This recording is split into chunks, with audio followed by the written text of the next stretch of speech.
Shalom The Warriors.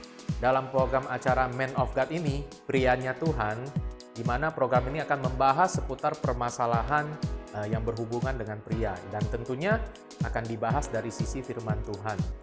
Yuk, jangan lupa nonton acara ini dan saksikan terus. Dan yang paling penting adalah jangan lupa untuk like, subscribe, dan juga boleh tinggalkan komentar di kolom yang sudah tersedia. Nah, penonton yang ingin bertanya bisa juga tuliskan pertanyaan di kolom yang sudah tersedia. Kemudian bagi Bapak Ibu yang mau mendukung pelayanan kami, bisa lihat di nomor rekeningnya ada di dalam kolom deskripsi. Yuk mari kita saksikan.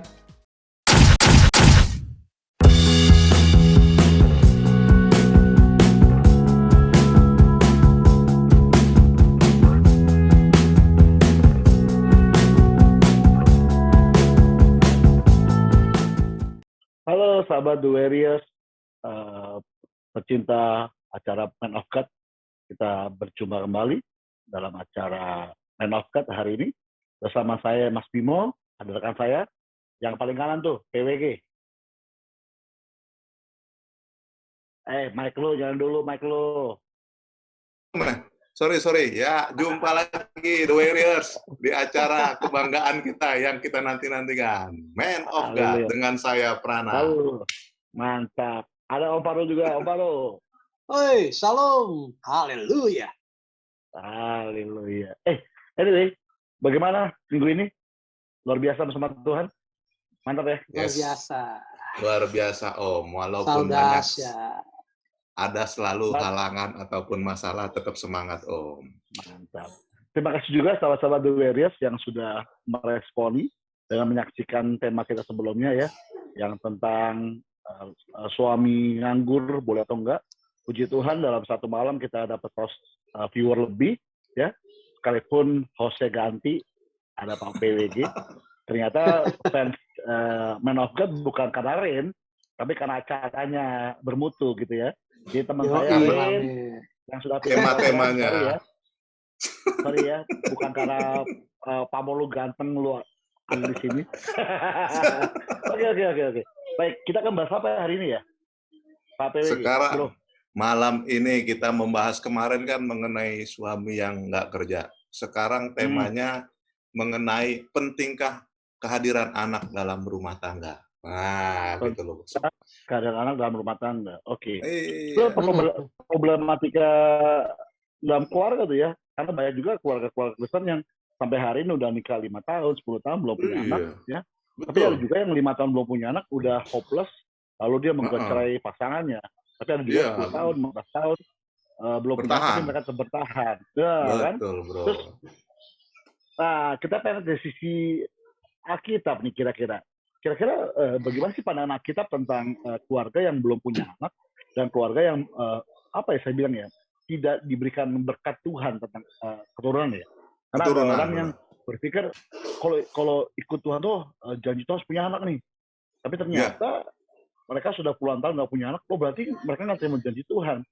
Tetapi pada notabene adalah ada kisah-kisah Alkitab kok, ada udah puluhan tahun nggak punya anak, terus tiba-tiba Tuhan kasih pas usia tua gitu kan ya. Tapi ada juga orang-orang yang nggak bertahan dengan apa ya, saya bilang ujian yang memberikan kali ya, atau lebih bahasa apa ya, ujian atau apa ya. Coba aja Pak PWG, menurut lo bagaimana Pak PWG tentang problematika ini? Problematika kayak gini. Sebenarnya ini problematika ini sebenarnya gimana ya, Bro? Kisah nyata gitu. Kisah nyata mungkin dari orang-orang lain gitu loh. Soalnya kalau gua kan setahun menikah langsung Tuhan kasih anak gitu. Tapi di luar sana kayak lo bilang tadi, ada yang berpuluh-puluh tahun sampai mungkin akhirnya bisa cerai karena belum punya anak, ada juga yang tetap bertahan. Nah, ini ya begitulah, makanya kenapa kita tarik tema ini, karena ada juga orang yang merasa penting gitu loh, harus ada anak dalam rumah tangga. Gitu loh, Bro. Tapi kayak kita tadi, gimana Alkitab ini harusnya, pandangan Alkitab gimana ini mengenai ini? Mungkin Om Farul bisa kali ya, Om. Oke, siap. Kalau di Alkitab, kalau kita lihat di Kejadian itu kan bagaimana penciptaan Adam sama Hawa, penuhilah bumi, ya. Artinya apa? Beranak cuculah, penuhilah bumi. Nah, jadi Alkitab mengatakan bahwa harus kita beranak cucu. Nah, masalahnya Iya. adalah ada juga yang tidak punya keturunan atau belum dapat keturunan, ya kan? Nah, bagi gue menikah tujuannya adalah punya anak. Anak itu adalah generasi penerus.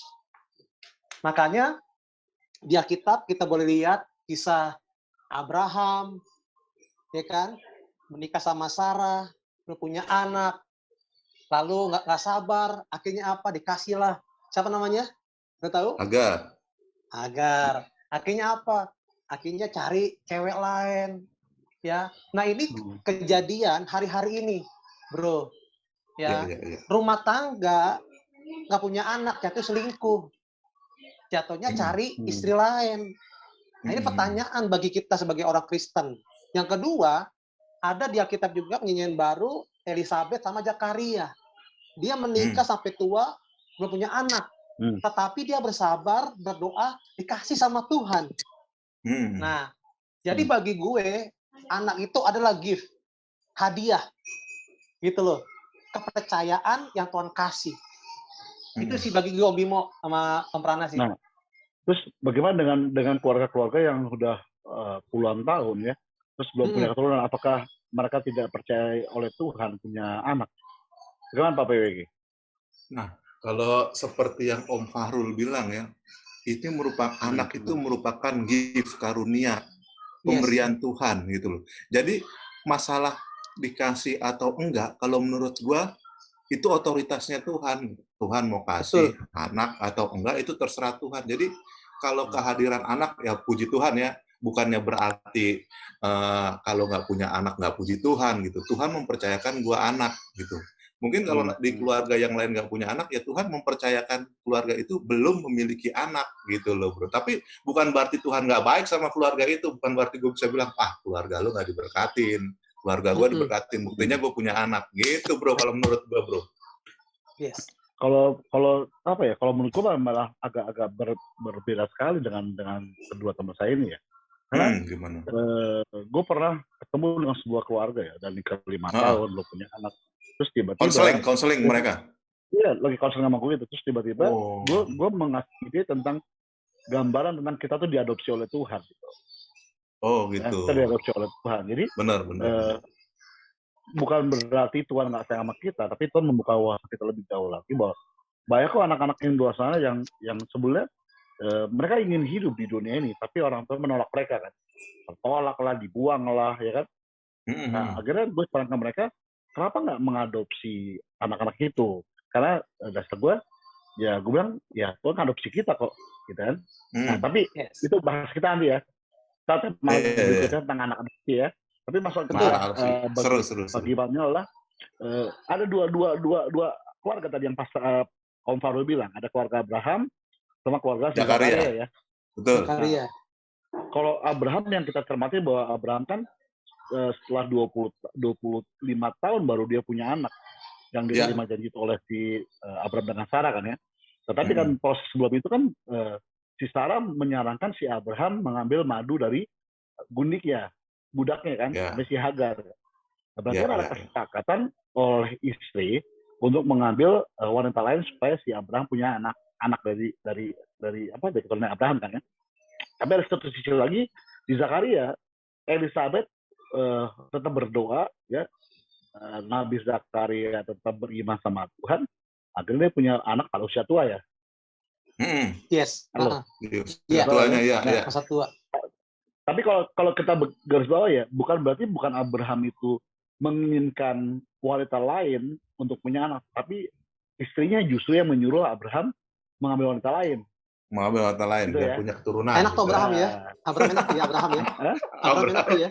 Tapi masih gini, yang terjadi di negara kita, khususnya di orang-orang gereja lah ya, yang orang konseling lah, justru bukan pihak istri yang nyuruh suaminya cari wanita lain, tanpa disuruh si suami sudah cari wanita lain. Wah, inisiatif bro, inisiatif suami, ya kan? Kan pemimpin itu butuh inisiatif bro. Jadi menurut tuh boleh nih Pak Prana kalau misalkan just joke bro. Kalau gue lihat fenomena ya, yang ada di medsos ya. Mereka sudah menikah, terus istri baru 5 tahun menikah, dengan suami tiba-tiba istrinya tidak bisa melahirkan anak. Terus yang dikalahkan posisinya istrinya.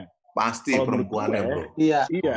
Kalau menurut gue, Banyakan. lebih baik kalau gini, kenapa nggak dua-duanya cek kesehatan? Gitu ya. Soalnya kenapa wanita dianggap sebagai wanita mandul, tapi nggak pernah berpikir bagaimana dengan suami. Gitu loh. Kalau gue biasa ketemu orang kayak gitu, gue sarankan coba cek kesehatan. Tentu harus solusinya. Apakah jumlah sperma suami kurang, gitu kan ya? Atau memang istri status telur itu agak asam, jadi tidak bisa membuahi sperma suaminya. Bagi gue adalah ada solusi untuk setiap masalah keturunan, gitu loh. Karena banyak pilihan. Terus yang gue pernah tahu ada bayi tabung, gitu kan ya. Banyak macamnya, bro. Iya, macam-macamnya. Jadi bukan berarti penyimpangan seksual untuk dia berselingkuh itu dilegalkan. Diperbolehkan Tuhan gitu ya. Diperbolehkan gitu loh. Ya, menurut lu bagaimana, Faru? Ya kalau gue gini ya, kalau namanya menikah itu ya kan mau punya anak, mau tidak, ya harus saling support gitu loh. Jangan saling menghakimi. Karena gini, kasihlah istrimu ya kan seperti Tuhan. Sama sebaliknya wanita pun sama hormati suami. Akhirnya kalau lo jadi satu, ya lo nggak usah dipisahin. Kedua, anak itu gift. Tadi aku bilang anugerah. Kisah si Zakaria sama si Elizabeth itu contoh yang baik bagi gue. Gue punya dosen dulu di kampus STT di Jakarta. Dia itu nikah hampir 15 tahun, Om Bimo, Om Prana. Nggak punya anak. Dosen gue juga ya? 15 tahun loh. Gila, dosen lu juga nggak tuh? Om Bim, dosen lu juga nggak? Dosen lu juga. Nah, dia cerita tuh di audiens, di mahasiswa. Dibilang saya punya anak itu usia pernikahan 15 tahun. Gue bilang, Pak, lo hebat, Pak. Gue bilang.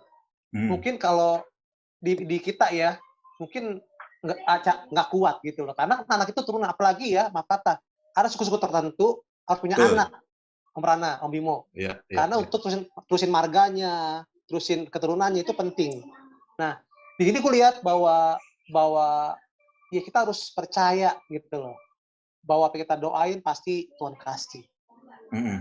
Jadi tadi si Om Bimo bilang tadi boleh pakai bayi tabung nggak, boleh pakai ini nggak, pakai ramuan nggak atau gimana, silakan. Selama itu masih dalam koridornya di Alkitab, baik sih. Gitu sih. Tapi itu apa namanya, usulan lu Om Bim ke orang yang konseling masih mending lu. Kayak misalnya lu bilang cek kesehatan. Apa kalau enggak anak adopsi.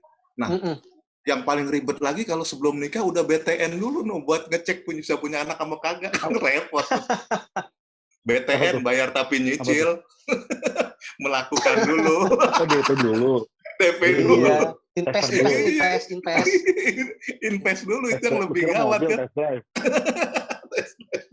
Tapi sorry potong nih, sorry potong nih. Silakan. Gue juga pernah ngomong sama hamba Tuhan juga tentang konseling pranikah. Nah, gue pernah ngobrol-ngobrol, kenapa sih kita nggak ngomong fair, terbuka? Karena banyak hamba Tuhan konseling kayak main-main kalau gue lihat. Jadi nggak terbuka, hanya pakai ya hanya formalitas aja gitu, Om Prana sama Om Bimo. Jadi nggak secara detail. Terlalu ke langit, ibaratnya cuma firman gitu ya, nggak jarang. Justru masalah medis, bagi gue sih ya harus open. Contoh gini, anak itu kan salah satu kebahagiaan, Om Prana sama Om Bimo. Kan pernikahan pasti punya anak. Nah, kata Om Bimo tadi, kenapa sebelum menikah, sarankan untuk cek kesehatan. Apakah dia subur atau tidak. Nah, kalau misalnya ada hasilnya, kasih omong, lu mau terima nggak? Kalau terima, silakan, enggak silakan. Jadi pas dia menikah rumah tangga, nggak ada alasan untuk berpisah. Itu pertama. Betul. Yang kedua, bagi gue, karena kan menikah itu sekali seumur hidup. Jangan sampai di dalamnya saya menyalahkan, gara-gara lu nih, mandul, mani encer, wah lu payah lu, dasar lu, akhirnya ribut. Saling mengutuki. Nah, jadi bagi gue sih, kita sebagai hamba Tuhan, ya harusnya ada panduan hamba Tuhan terbuka, open minded lah istilahnya, tentang kesehatan, tentang riwayat Bener. juga. Itu penting loh, Om. Itu sih bagi gue Mimo sama Prana sih.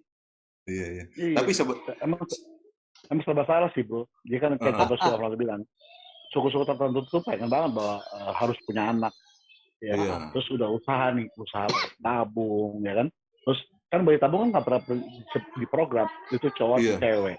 Iya. Sampai tiba lahirnya cewek. Cewek. Udah lahir cewek, punya anak, udah singkat banget gitu ya. Terus dikomplain, Iya. harus pakai laki. Kan saya pernah bilang di acara sebelumnya kan, nggak usah cari masalah deh, masalah itu harus tetap sendiri gitu kan ya. Jadi emang apa ya, tabiat sifat orang tentang bisa mengucap syukur dalam segala hal tuh perlu dipertanyakan gitu.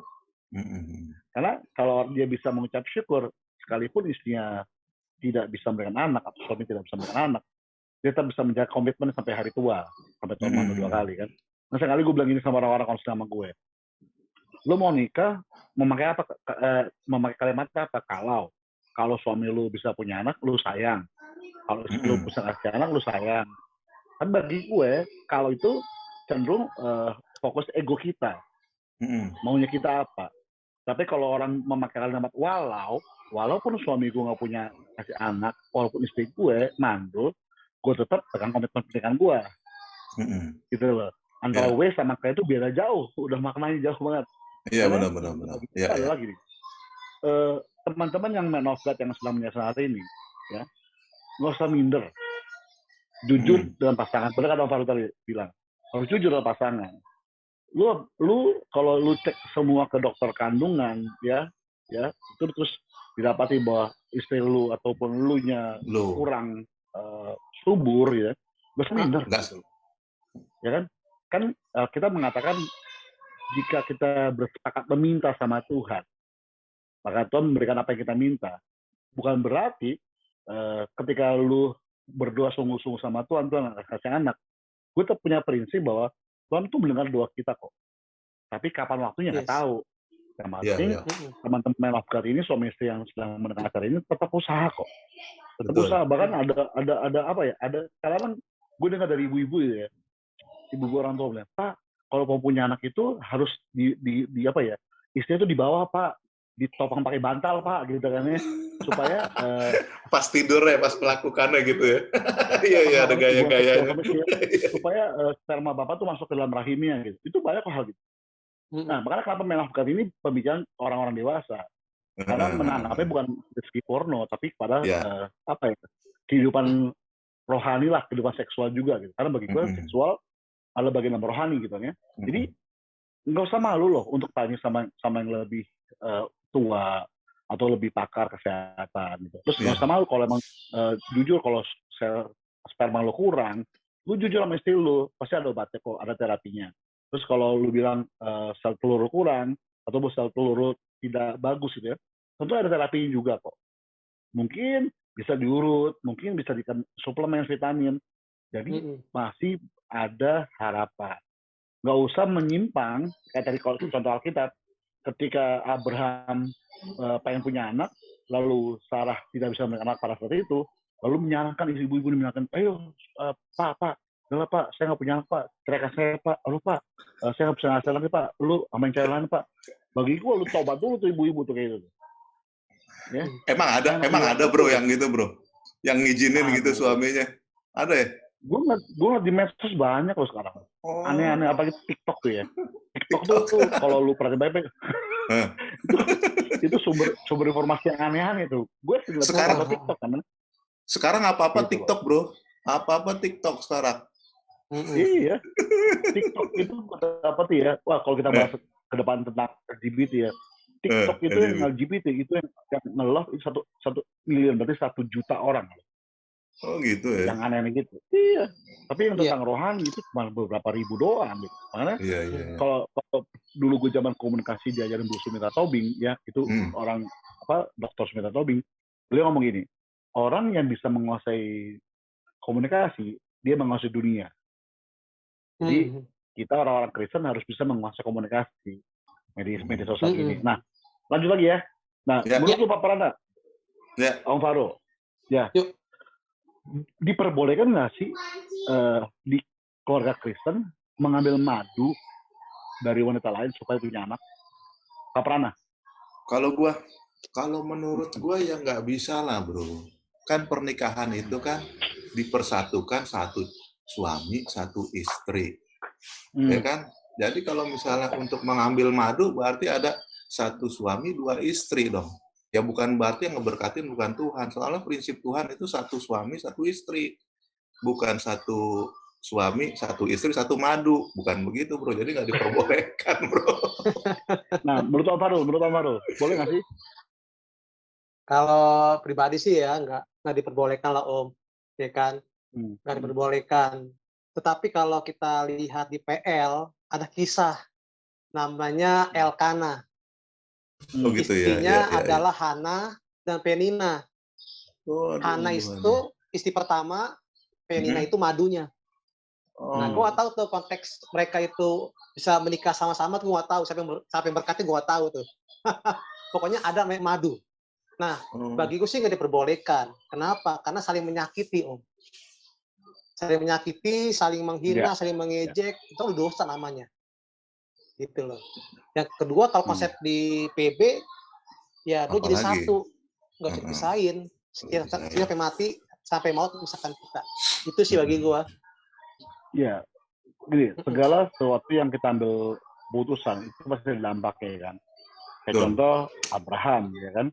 Ketika dia ambil keputusan ambil si Hagar, kan dampaknya besar. Sampai hari ini pun masih berdampak gitu.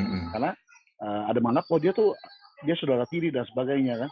Si kasus Elkana pun ada dampaknya juga. Jadi dampaknya itu Tuhan izinkan apa? Karena itu konsekuensi dari apa yang diambil keputusan tadi. Gitu. Karena konsep Alkitab dari PL pun kejadian harus satu suami, satu laki dan satu perempuan kan. Tapi ternyata kan banyak orang yang menganggap bahwa ya saya punya power, saya punya kuasa, saya punya harta gitu. Sampai punya duit. Iya, baik duit, terus ya, dia bisa lah ambil madu orang lain. Makanya saya tanya, menurut kalian berdua bagaimana nih pandangannya? Kalau pandangan saya, emang nggak boleh. Karena segala sesuatu yang Tuhan larang, tentunya ada konsekuensi yang akan kita terima di depan hari. Gitu loh. Iya. Betul ya?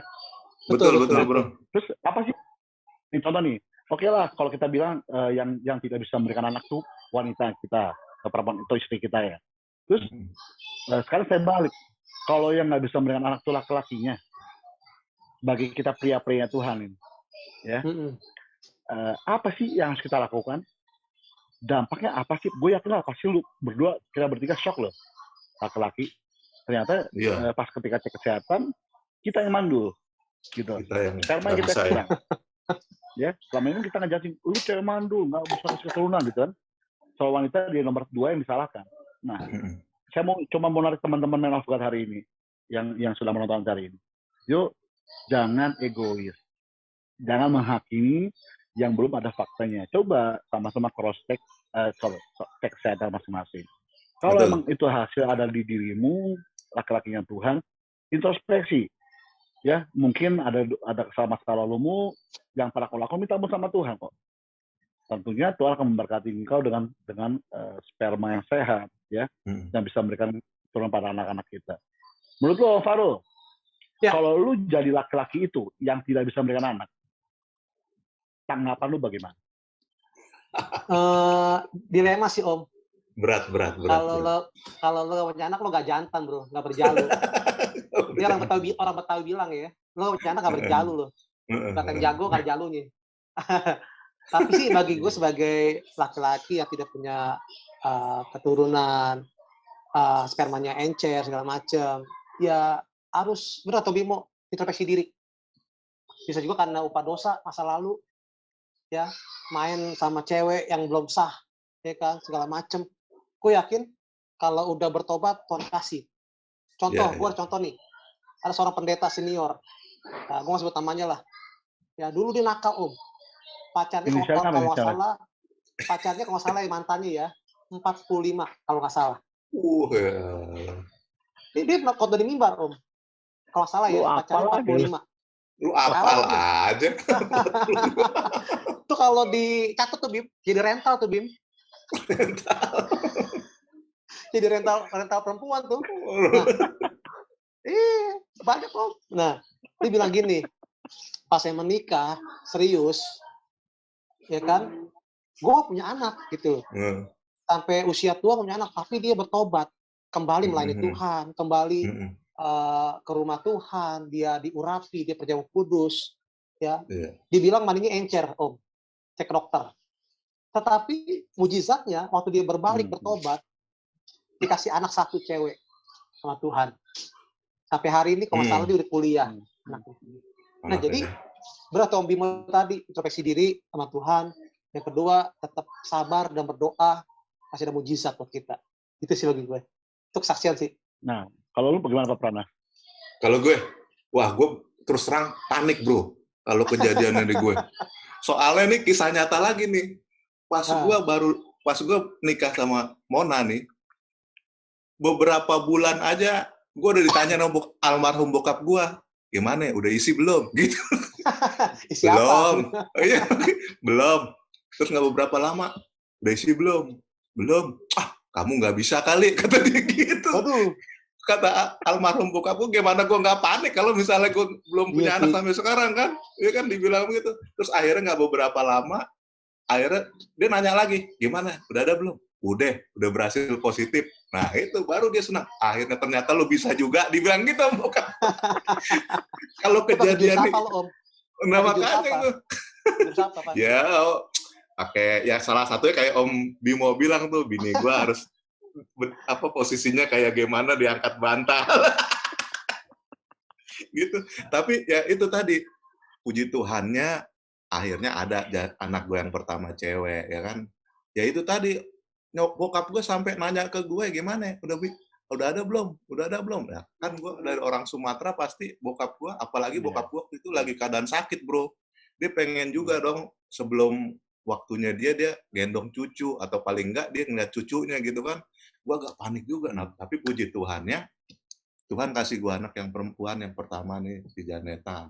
Nah, tapi kalau menurut gue ya, mengenai anak ya kembali tadi, kalau misalnya prinsipnya gue, kalaupun misalnya ada saudara-saudara man of God di luar sana yang belum memiliki anak ya, anak itu bagi gue ya karunia lah gitu.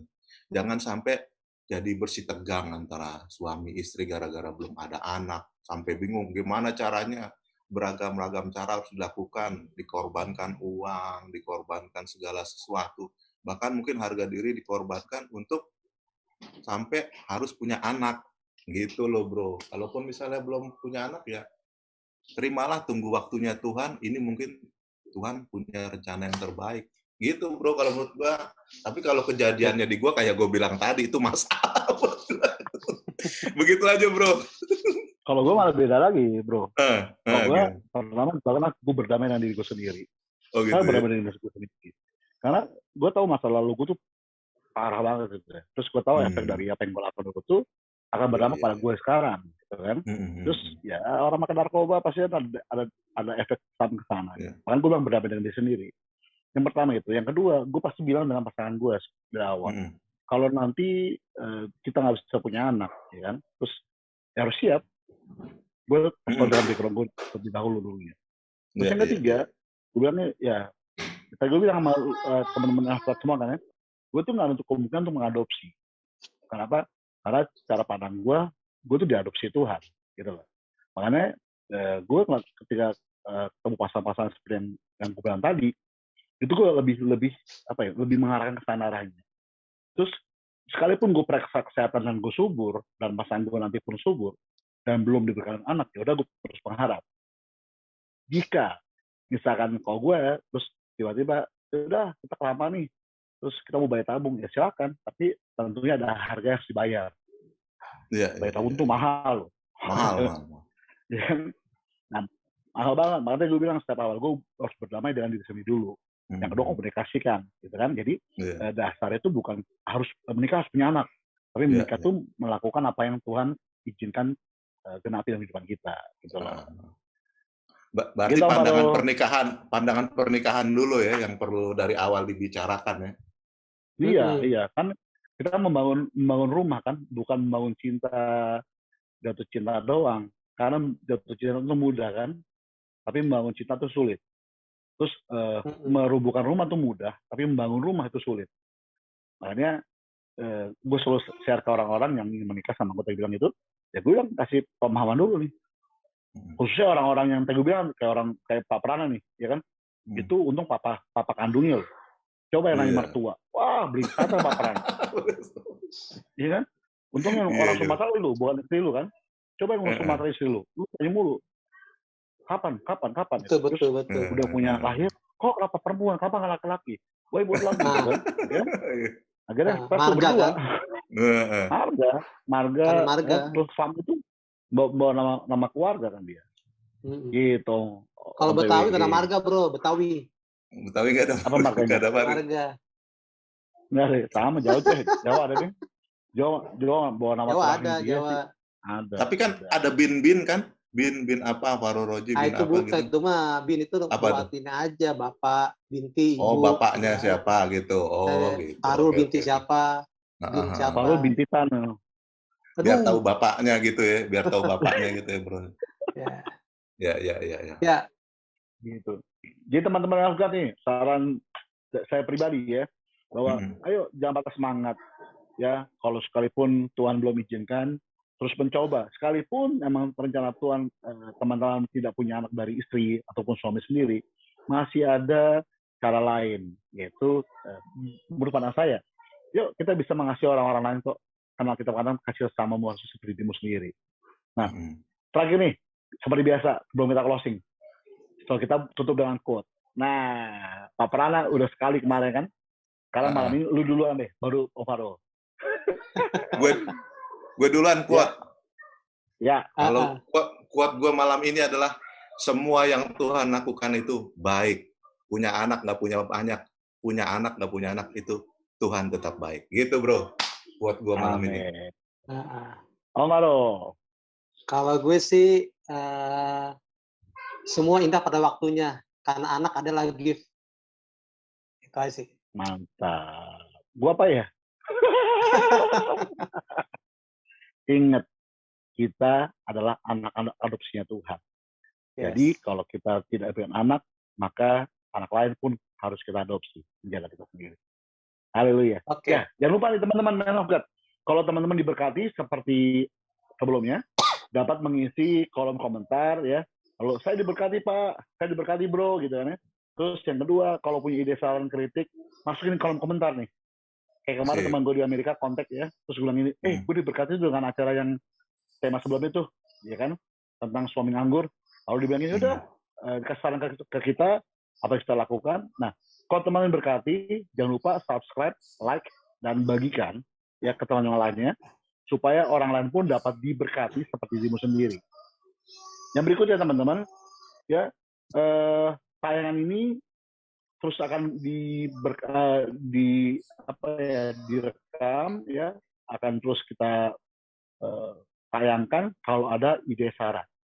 Supaya apa? Supaya bukan hanya kita memikirkan ide-ide baru, tapi teman-teman pun memberikan sumbang saran. Gitu. Oke. Sekian dari saya Mas Bimo. Saya dengan Prana. Saya dengan Farul. Oke, sampai jumpa di tema berikutnya. Oke. Man of God. Tuhan Yesus berkati. Shalom. Tuhan Yesus berkati. Shalom. Sampai bertemu lagi. Tuhan berkati.